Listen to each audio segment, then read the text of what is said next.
Okay, so let's talk about overthinking in a form of anxiety, right? Um, of course, anxiety can show up in many ways. People have OCD is a form of anxiety, and etc. etc. Most people with anxiety kind of struggle with overthinking, and when it comes to Ayurveda, there's two different patterns that I see. One is like a Vata-like pattern, where the overthinking is much more imaginative.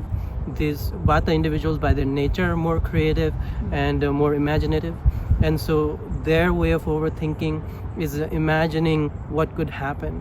This could happen and that could happen, and sometimes it can really just keep blowing up and blowing up, like air filling a balloon until it kind of burst, and often that is a result into a panic attack, right?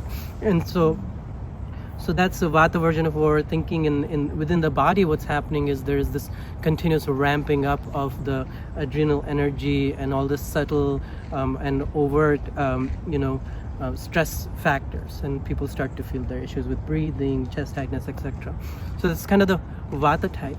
And then there's the Pitta type version of the overthinking, where a Pitta individual, by their nature, is like an intellectual, very thinking-oriented person.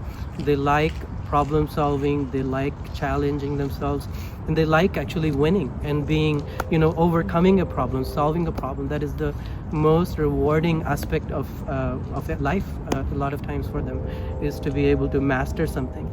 And so in a Pitta personality, often overthinking is coming from a problem that is unsolvable, unresolvable, right? It's like it can be the mean boss, or the overwhelming amount of work, or like the difficulty with communication with your spouse, and it's this constant problem solving that is going on in the mind. So they're going over the problem again and again, thinking, maybe I'll say this, I should have said that, I should have done this, what about that, maybe this way, and they're just coming at the problem from many different ways. So the imagination doesn't really explode on them, but rather they're kind of collapsing inward into like a more darker and darker and more frustrating and sometimes internally violent pattern.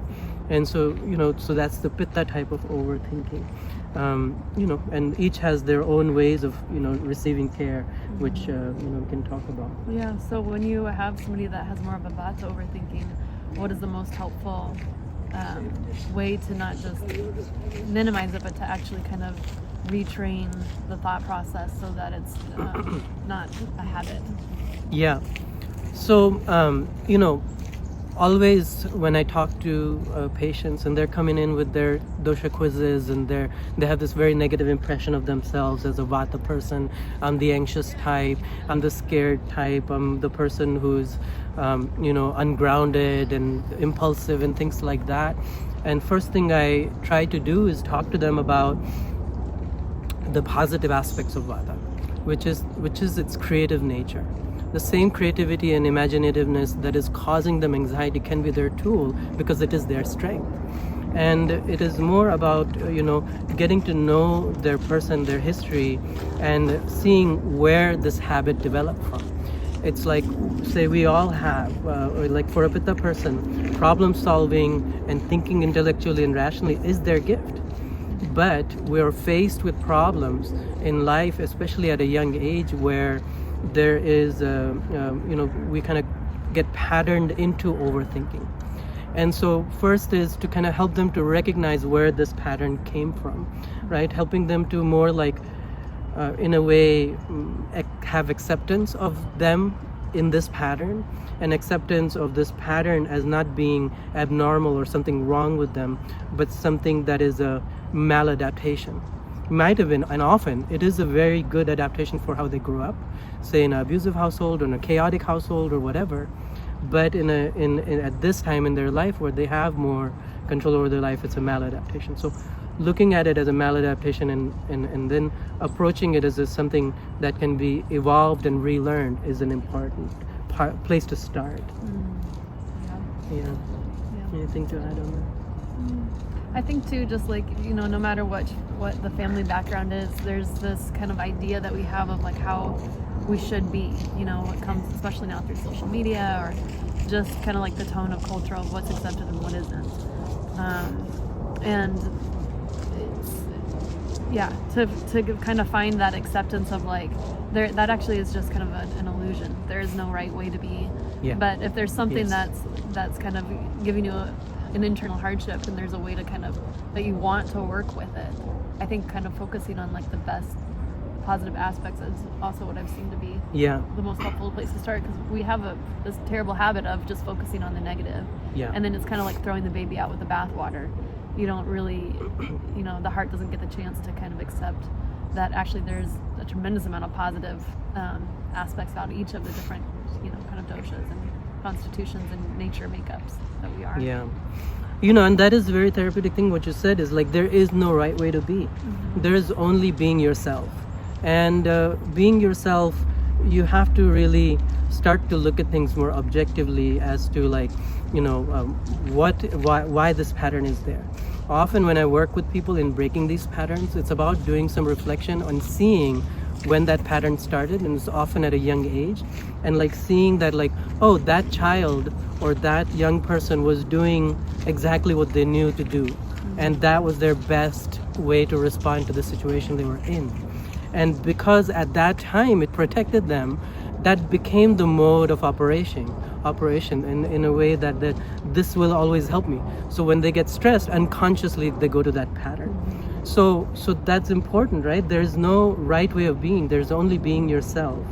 And so what is self is the question, right? So we start to look at the pattern objectively as to a result of where it came from, and separating it from who you are.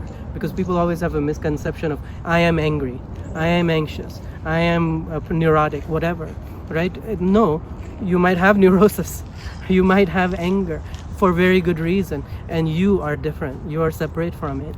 And then, the conversation and the inner experience, where we'll do like a meditation to actually go to the memory where it started, look at it objectively, and like understand the reasoning behind that pattern. That helps people. Then we go into pattern breaking, which is kind of an intermediate step. The pattern breaking step is actually introducing a positive way to like objectify the behavior in the moment, right? A positive way for a Vata type person is breath work, and especially breath work that involves their imagination. One of the most imaginative breath work in Ayurveda is alternate nostril breathing. And you can really go to many, many layers of it. There is a longer video on YouTube that you can look at about alternate nostril breathing.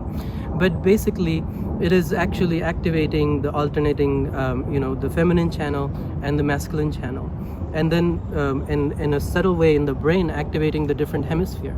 And they have an impulse controlling effect on each other. So they become more resonant and integrative by doing alternate nostril breathing. Simple way is breathing in the left, switch, and out the right, in the right,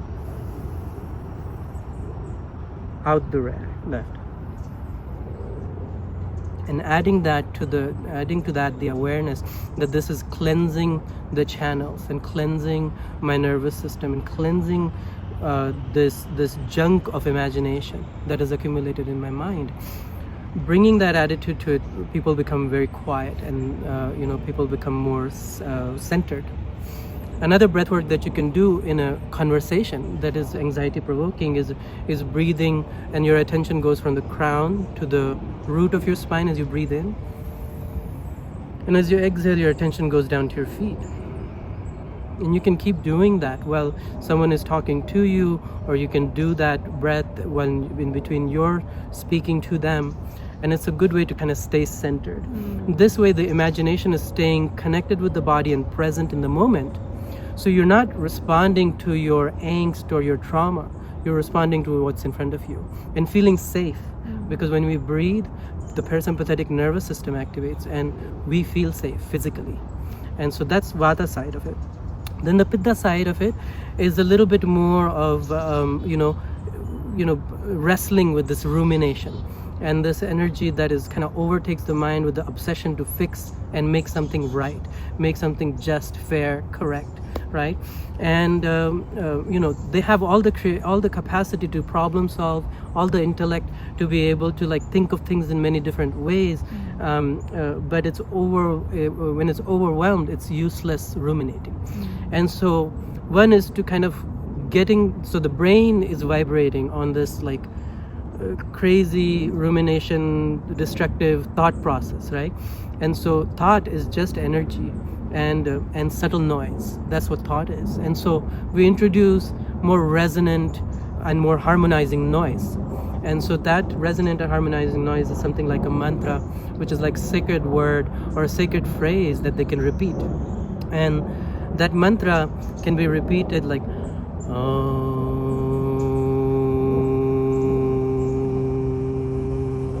or it can be said something like Om Aim Reem Kleem Saraswati Namaha.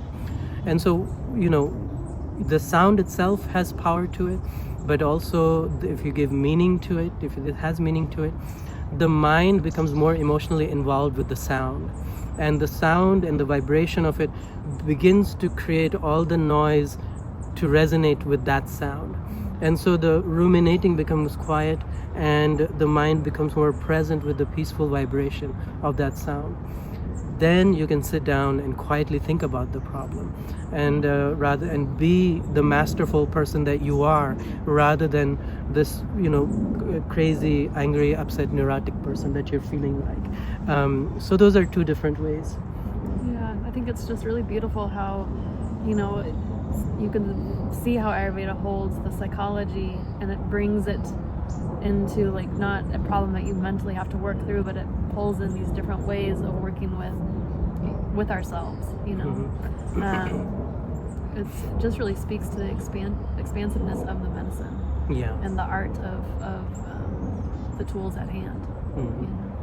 Yeah, because certainly the psychology has changed, in the way that we're looking, taking Ayurveda, how it has grown to be able to help people of today is different than how it helped people thousands of years ago. Yeah. And it kind of speaks to the timelessness of the medicine, and that it comes from what an integrative and holistic practice it is. Yeah, absolutely.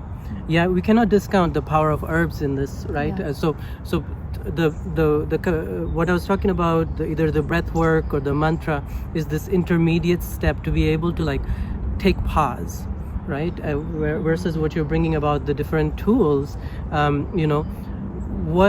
do we enhance the benefit of that pause, right? And so there are herbs that will enhance the body's ability to express more of the parasympathetic physiology, and using those herbs really helps people to get more out of their subtle practices. But then like the end, I guess not the end of the work, but the progression of the work where you feel some level of accomplishment is the trauma healing. And the trauma healing also happens because when the mind is able to experience, there's the self, and there's all these sub-personalities that show up in the situation, and mind is able to experience, oh, this is a choice, or this is something that is there that is a reaction, or this is something is like a shadow of the past, and doesn't see it as threatening. It chooses to be more resonant in the best self, or express more of your best self. And having the best self more present in stressful situation for your unconscious is a powerful way to say, oh, there is a boss in the house, there is a mother in the house, there's a father in the house, there's a leader in the house. And this personality really becomes the authority, the driver, the leader. We become the leader, right, through this process. And that is the end product of you practicing regularly to like do your breath work in the stressful moment, get yourself centered, solve the problem, and let your sub-personalities experience that your best self is able to face the world and doesn't have to feel like the 5-year-old child or the 10-year-old child or the 15-year-old teenager, right? That you are you only.